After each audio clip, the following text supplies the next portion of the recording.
What's up, ladies and gentlemen? It's Brennan. I'm BManX45, and today we're coming at you with another video. We have our final deck profile for the EX7 format. This is not an EX7 deck, but it's one I was talking about that I was thinking about building during this format just because I didn't have a full slate of decks here.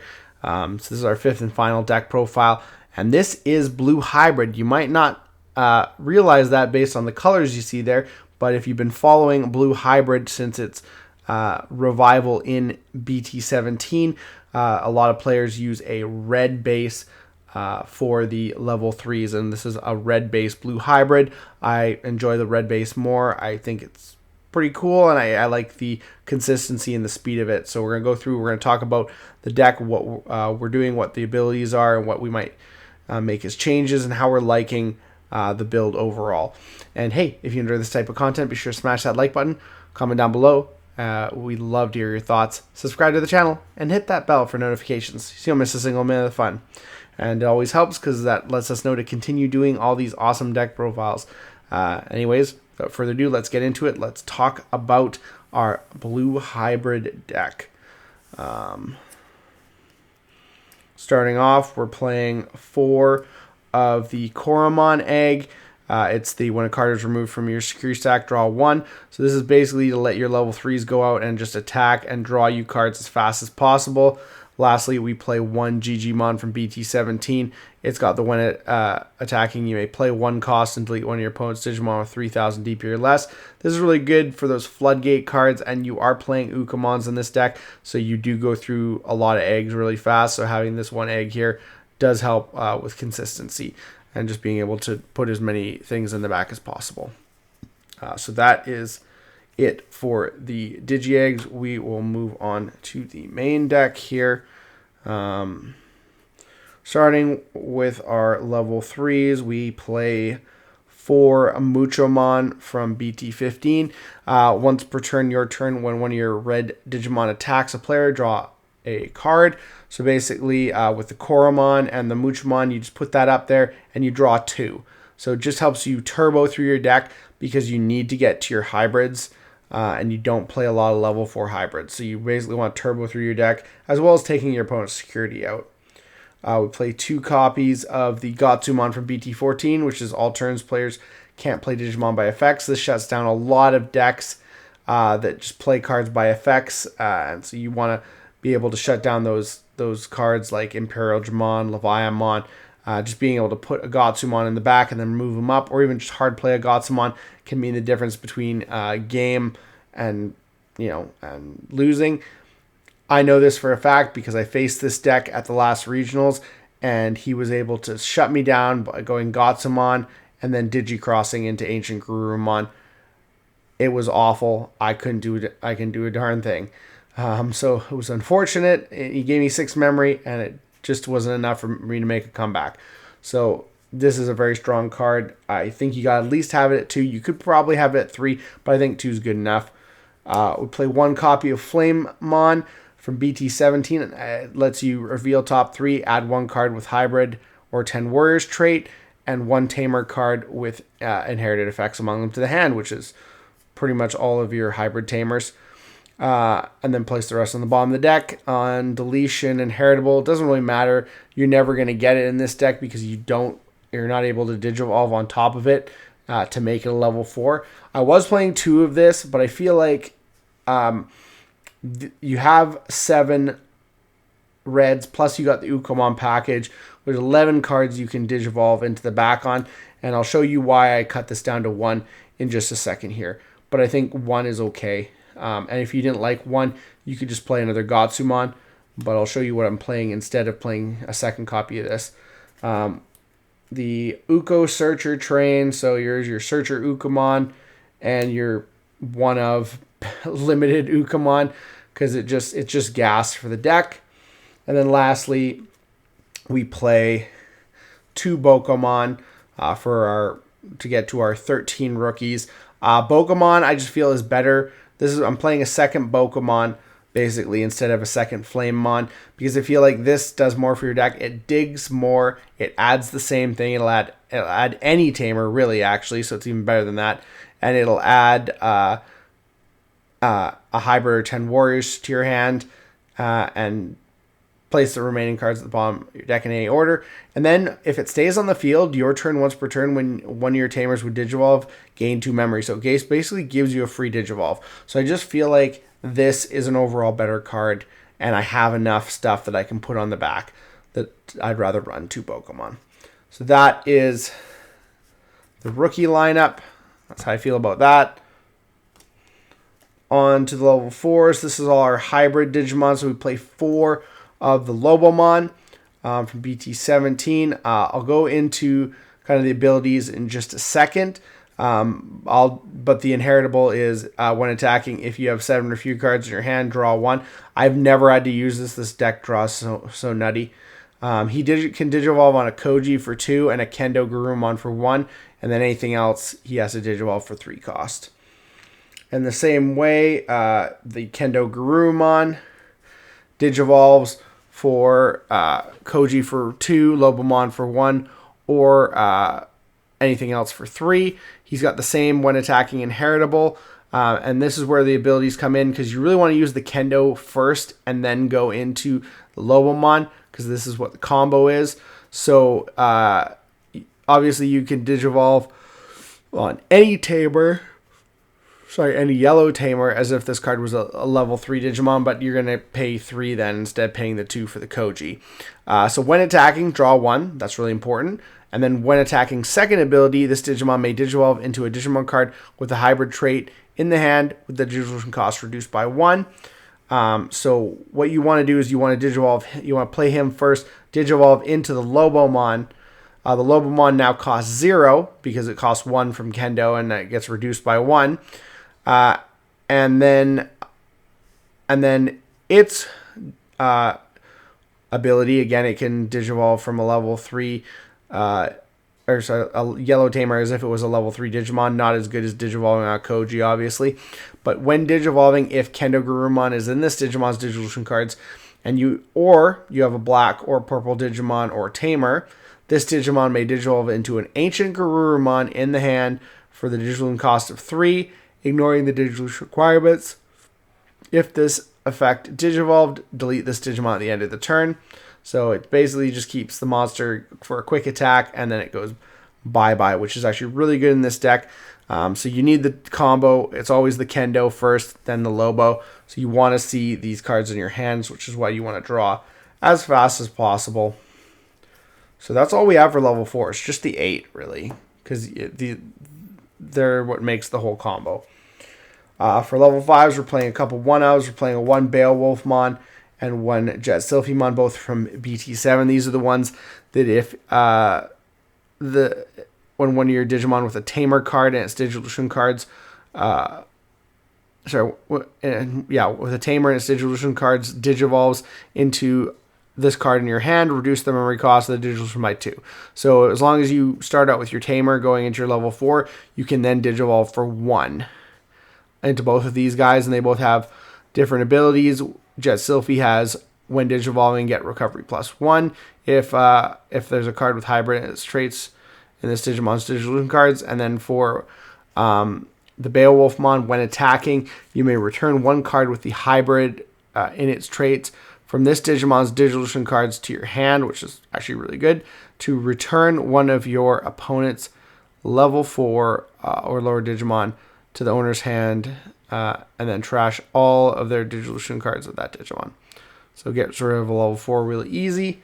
So that's kind of nice. They both, like I said, they both Digivolve for 1 on the hybrid line, or 3 if you were to Digivolve them from a regular level 4, which you'll never really do.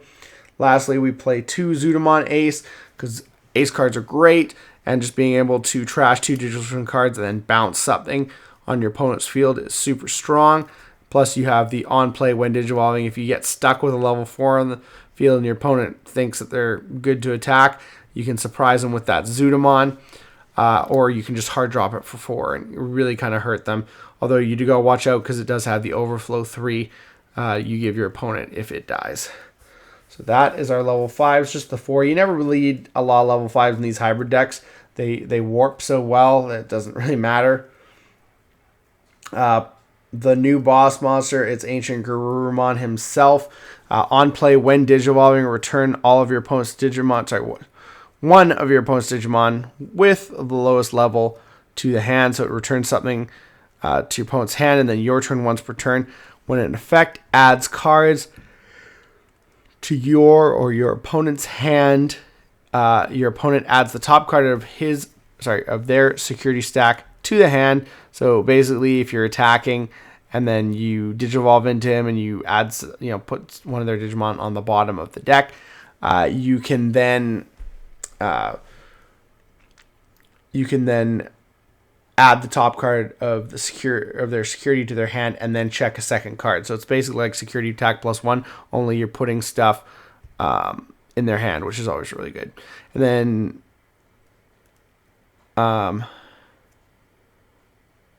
then on deletion, you may return one Tamer card and one Hybrid Trait Digimon card from your trash to the hand. Then you may play one Tamer card from your hand without paying the cost. So you get your Tamer back at the end of the turn, especially when you do the warp version, it dies. So you get your Tamer back automatically, and then you can add one of those two pieces, that Lobo or that Kendo, back to your hand for the next turn, basically. And then the last thing it has the Digicross mechanic. So you can Digicross -3. So if you Digicross Lobomon and Kendomon, you can basically play this for 6. And it is on play, so it actually can be really, really good. And it won't get deleted either by the Garurumon effect. So it's just as good of a way to go into it. You got to play 4 of this. It's really your only level 6. Then we play a couple level 7s. Ruin Mode, because Ruin Mode, it has yellow cards in this deck. Ruin Mode just locks out games, and it's super good for stall tactics. And we play 1 Burst Mode, because again, you got yellow in these cards, and he's just really good playing Tamers for free, getting security attack +1. So just another way to help finish out the game. That is it for our monsters. Go into our Tamers now. Play quite a few Tamers. Play 4 copies of Koji, the new Koji from BT17, which is a memory tamer. And then your turn, once per turn, when an effect adds cards to your hand, gain 1 memory, and then this Digimon gets jamming for the turn. So it's sweet because the Kendo automatically activates this effect, because when the Kendo, if you Digivolve it over top of this with the Kendo then attacks and gets its when Digivolving draw 1, and then activates this card to gain you a memory and jamming. So really, really good. Really, really easy to activate it with that play. And then we have the Koji from BT7. We play 4 copies of that, 3 cost. It's got a cool one, inheritable. It's kind of similar. Your turn once per turn. When an effect adds a card to your hand, gain 1 memory. Again, same thing. And then this Digimon can't be blocked for the turn. So this is really cool because you can keep this in reserve and then Digivolve when you're going for game and your opponent has something on board that they want to block with, and just say, nope, you can't block me. So that's really, really good. And then it's also got the main ability. This is basically like the Takuya from BT7. So you can place 5 cards with the hybrid and their traits from your hand under this tamer in any order to Digivolve it into Magna Garurumon in your hand for the Digillusion cost, as if this tamer is a level 5 new Digimon. So the cool thing is we don't play Magna Garurumon, but the cool thing you can do is you can put 5 sources underneath if you got a whole bunch of hybrids, which is really good if you have a Kendo Garurumon in the graveyard, not in your hand. And then you can Digivolve, instead of Digivolving, you can choose not to Digivolve into the Magna. You can then Digivolve into the Lobomon, and now you have the Lobomon as well as the Kendo in there, so you can use Lobomon's ability. So it's a cool way to do that, and it has the unblockable too, so that's really good. Play 2 Digimon Emperor, because stunning your opponent's always really good, making it so they can't move their level 3s out, or else you'll gain memory and potentially end the turn. And then the draw 1 off of killing your opponent's level 5s, super really good, like 2 copies of that. And then lastly, we play 1 copy of Louis, the promo Louis, which is on play. You may move one of your level 3 or higher Digimon from the breeding area to the battle area, and then your turn when one of your Digimon moves from the breeding area to the battle area by suspending this tamer gain a memory. So just more memory gain, and being able to just move something up and attack with it can be really strong, can even lead to game potentially. So I do really like that. So that's our tamer lineup. That's a lot of tamers. It's like 11 tamers. And I was actually playing 12, but I dropped one for the Shine Burst mode because I actually really liked it when I saw someone tech that. 2 Heaven's Judgment. Again, this deck, you're going to have red, you're going to have white, you're going to have blue, yellow. So you can activate this card so many times, and it's really super good. And then you always have yellows, so that's good. So you can activate it. As well, you have a lot of reds. So we are playing Crimson Blaze because it's really great to hit that card out of security and like blow up all your opponent's board, especially if they're going wide with lower level monsters. And just being able to just decrease the cost for everything your opponent puts on the board. Really great card, and continue to see why it's being used widespread. We have 2 of the Ancient Guardian Deity, 2 cost card. Well, you have a Tamer or a Digimon with the hybrid trait. You may ignore the color requirement. You may return 1 Digimon card with the hybrid or 10 warriors trait from your trash to your hand.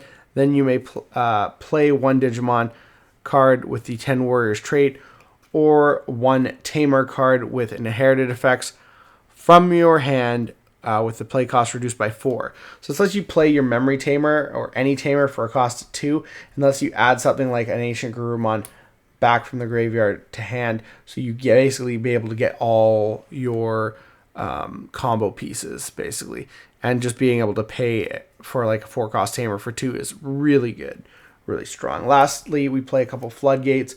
We play the 1 Hammer Spark because it's at 1 and it's broken, and gaining a memory can mean the difference between game and loss. And then 1 Ice Wall again because, again, really good floodgates. Just being able to say to your opponent, no, you can't play next game, you have to leave me alone, and then being able to potentially go for game yourself the next turn. So Ice Wall, really, really great card. And again, it's why it's a 1. So it looks like that is the deck, guys. That is everything there. We have our AncientGarurumon, our blue hybrid deck. The deck's going to change, obviously, a lot into the next format as we get into BT 18/19. There's a lot of different support cards coming, so we'll see how the deck evolves. But this is one deck I'm having a lot of fun with. I'm actually honestly thinking about taking this to the Ultimate Cup this week, although I kind of feel like maybe I should just take Imperial since I've been doing so well with it and have so much more time with it.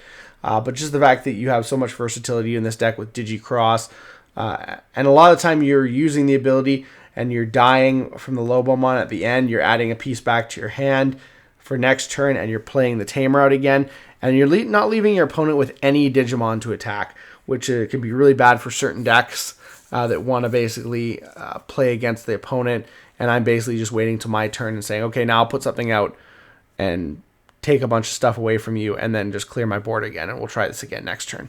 So really great abilities. Tell me what you guys think. Do you guys like red base? Do you think I should have gone with blue base? What else could I do to make the deck better? Is the Bokomon a great choice, or would you rather play Flame Mons? Let me know down below. Looks like that's all the time we have for this video. Thank you very much for tuning in, and we hope to see you in the next video. And as always, have a wonderful day. And that's all for now, folks.